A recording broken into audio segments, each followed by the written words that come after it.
உசிலம்பட்டியில் கல்லறைக்கு செல்ல பாதை அமைத்து தரக்கோரி இறந்தவரின் உடலை நடுரோட்டில் வைத்து உறவினர்கள் திடீர் சாலை மறியலில் ஈடுபட்டதால் பரபரப்பு ஏற்பட்டது.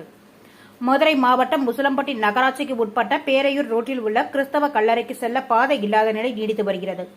இந்த கல்லறைக்கு முன்பாக உள்ள மற்றும் ஒரு கல்லறையின் வழியாக இத்தனை ஆண்டுகளாக சென்று வந்த சூழலில் தற்போது முன்பகுதியில் உள்ள கல்லறையில் சுற்றுச்சுவர் அமைத்து விட்டதால் பின்பகுதியில் உள்ள கல்லறைக்கு செல்ல பாதை இல்லை என கூறப்படுகிறது.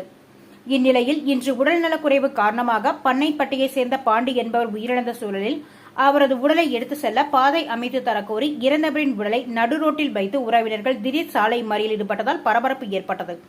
தகவல் அறிந்து விரைந்து வந்த உசிலம்பட்டி நகர் காவல் நிலைய போலீசார் சாலை மறியலில் ஈடுபட்டவர்களிடம் பேச்சுவார்த்தை நடத்தி விரைவில் பாதை அமைத்து தர நடவடிக்கை எடுக்கப்படும் என உறுதி அளித்ததை அடுத்து சாலை மறியலில் கைவிடப்பட்டு இறந்தவரின் உடலை சுற்றுச்சுவர் வழியாக அவல நிலையில் எடுத்து சென்று அடக்கம் செய்தனர்.